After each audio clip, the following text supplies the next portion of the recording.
লাগবে। ও মা শোনো, তুমি দোকানদারকে বলবে আমাকে যেন হিরোর মতো চুল কাটিয়ে দেয়, পুরো যেন শাহরুখ খানের মতো দেখতে লাগে। ও মা বলো না, বলবে তো? বলবে না তো?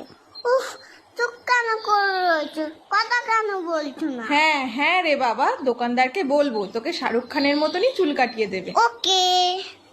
কি বৌদি, কেমন আছেন? খবর সব ভালো তো? হ্যাঁ দাদা ভালো। আরে বাবান, কেমন আছো? হ্যাঁ ভালো আছি, তবে আমার কিন্তু হিরোর মতো চুল কেটে দিতে হবে।